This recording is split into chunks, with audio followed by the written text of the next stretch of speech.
So here we are with the McCutchen MF50 MC. Now a lot of you guys might look at this and go, one, that is an awesome rifle, and yes it is, but two, you might think that this is a 50 caliber sniper rifle, and that is not correct. The 50 BMG was originally designed to be an anti-materiel round, and what that means is that it was designed to be able to disable vehicles and light armor. Now that doesn't mean that this round hasn't been used for other purposes in the past by our armed forces, however, it's not what it was designed to do. And being an anti-materiel rifle, I brought some materials that we're going to try it against and see exactly how capable this round is. I also brought a few other calibers and we're going to put it up against the 50 and see how they perform. And I'm going to show you guys why I think everyone should own a 50 cal. But before we go too much farther, I do want to give a shout out to the sponsors of the channel. Firstly, I want to shout out McCutchen for sending this rifle out for review. This thing is awesome. It's built very well and we're going to go over everything later in the video. I also want to give a shout out to Ammo Squared. Ammo Squared is a service unlike pretty much any other ammunition supplier. Essentially what you can do is buy ammo today, stockpile it at their facility free of charge, and then when you're ready to get it shipped to you, they will ship it to your door. Now unfortunately I don't believe they have 50 BMG on the website, but they have basically every other caliber that you would want. So definitely check them out.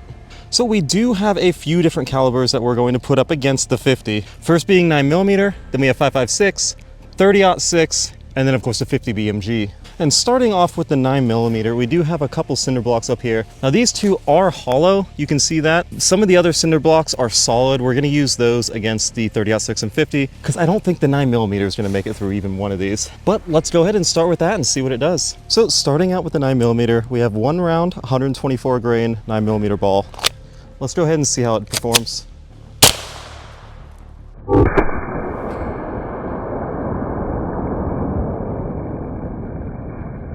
Let's go walk up here and see what happened. Pretty much exactly what I thought would happen. It looks like it didn't make it through the first layer. You see it did crack it and it broke this top chunk off, but yeah, it didn't make it through that first layer. So let's go ahead and step it up to the 5.56. Next we have the 5.56. This is a standard M193 ball, and we're going to be shooting it out of a 16-inch barrel. Now this is the APF Fury 15 with a Rex Silentium can on the front. That looks like it did a little more damage.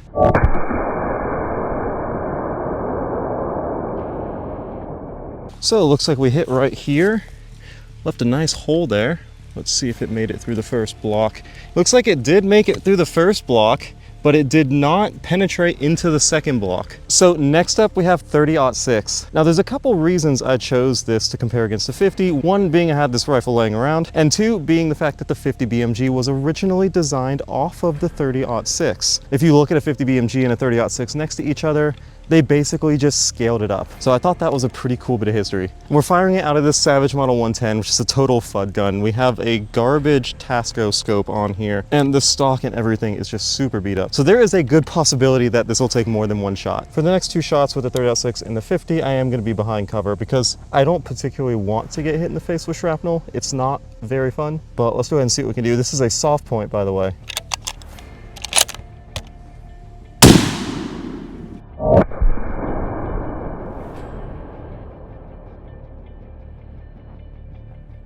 All right, let's see what we did. Yeah, looks like we definitely hit a bit high and left. I mean, it still went through this full solid block. That's crazy. I might try again one more time, see if I can get that round more in the center. Again, that scope is so terrible. There we go. I think that was a pretty good hit.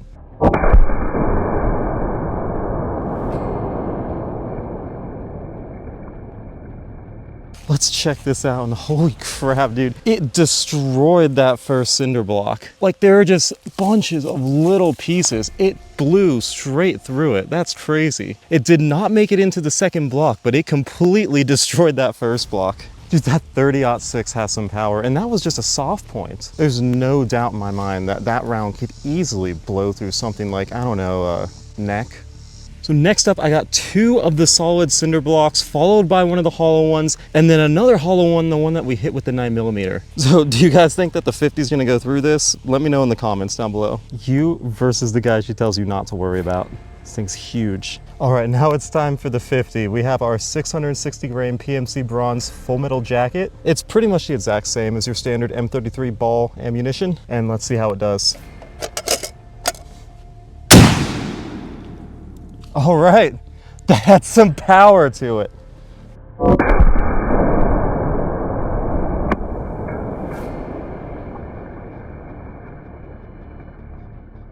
Oh my gosh. Look at the amount of damage. We blew through all of the solid ones and we broke the hollow one in half. I don't know if the round caused that. To me, it looks like it sheared it, but that's insane. No wonder it's used against vehicles. That's crazy. So before we do any more shooting, I did want to go over some of the features of this rifle. Starting at the back here, you do have a Magpul PRS Gen 3, and it does have an adjustable riser as well as an adjustable butt pad. This is a very high quality stock, and it's used on other 50 caliber rifles like the Thompson TAO 50. Moving forward, you do have your pistol grip. This is a standard A2 grip, but it will accept any standard AR grip. You do have a really nice flared trigger guard that allows you to get your fingers in there with thick gloves. And overall, the finish on this lower is extremely good. I'm very impressed by it. You do have your trigger here, and let's go ahead and test the brake on that.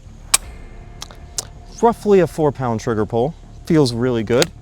Now, one thing you can tell is when you fire this, the hammer spring is going to be a little bit stronger than the average AR hammer. And obviously that's needed because those 50 BMG primers are quite large and quite hard. Moving on to the upper receiver, you do have your bolt here with a large bolt handle, easy to grab onto and manipulate. Overall, really smooth action on it as well. And assembly and disassembly is super easy. Due to YouTube's new policies, I cannot show any assembling or disassembling, but trust me, it takes less than a minute to get this bolt into the rifle. And then if you're familiar with an AR-15, it's just exactly the same from there. Mounted up top, I do have this Arkin scope that I've been testing out. Going around to the other side, we have our magwell. In conjunction, our 5-round magazine. So this magazine is actually made by Accuracy International, and if you're familiar with them, they make a lot of really high-end products. So the fact that this uses an Accuracy International magazine is a big plus to me. And here is our magazine release. Very easy, straightforward to use. The one thing you do got to be careful about is there is a pin in the front of this magwell, and that goes in conjunction with this little groove on the magazine. So how you insert the magazine is you're just going to put it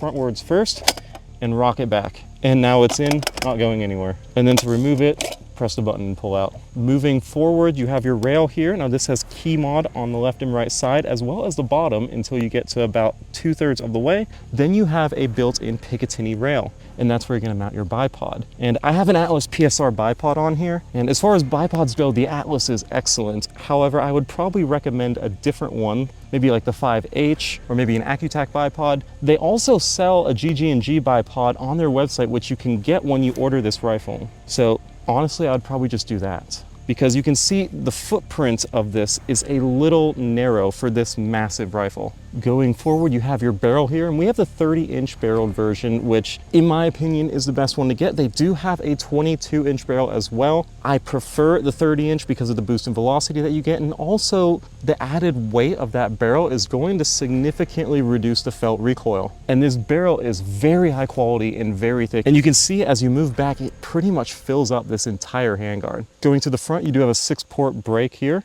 and this brake does an excellent job of reducing recoil as well. Next up, we got this bowling ball, and this is a 14-pound ball, and I'm not quite sure what's gonna happen. My guess is it's going to blow it into multiple pieces and probably make it all the way through, but I'm not sure. So let's find out. Oh my God.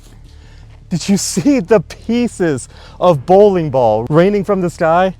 That was insane. Make clear. Let's go check that out. I can smell it from here.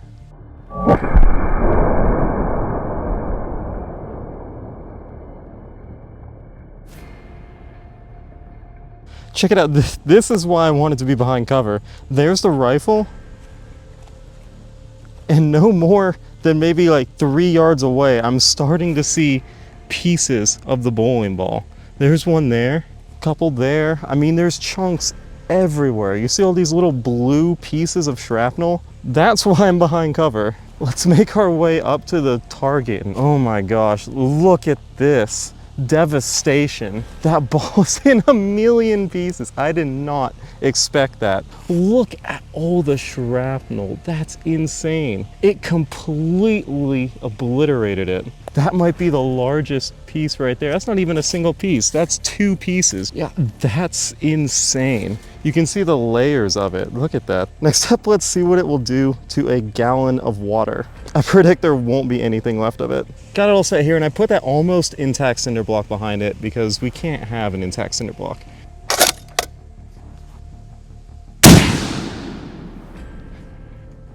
I think it made it through it. That brake really works well. I swear the recoil impulse on this is better than the 30-06.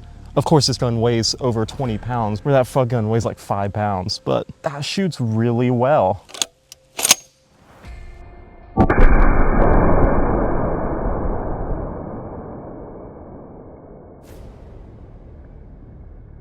Before we check on that water bottle, let me show you guys what I just found. There's me. There's pieces of bowling ball. Look at this chunk. This thing's got some heft to it. I'm definitely glad that I was behind cover because I don't want that smacking me in the head. Walking up to it, first thing we see is the cap here, and we're still like 20 yards away from the target. There's a chunk of the jug.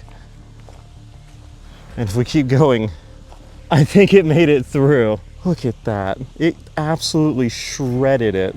And of course, completely blew through that cinder block. Not a problem.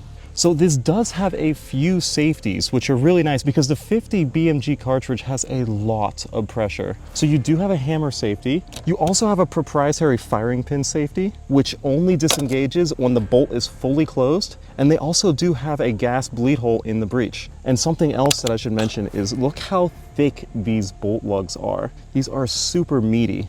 And when you send the bolt home, they lock in there securely. So I don't foresee having any issues with this. The upper is also made of hardened steel, and overall it seems like a very, very safe platform. Next, I got out this solid piece of aluminum. This thing is at least like 6 or 7 inches thick. No, it's actually like 4 inches thick, but this is a massive chunk of aluminum. And I'm curious to see if that PMC will make it all the way through. Obviously an armor-piercing round would, but just standard ball ammunition? Let's see what happens. All right, I believe this is our last target, that massive block of aluminum. And what I'm curious about is if it makes it through that, this round will easily make it through into the engine block of most vehicles on the road. We definitely hit it because it is no longer there.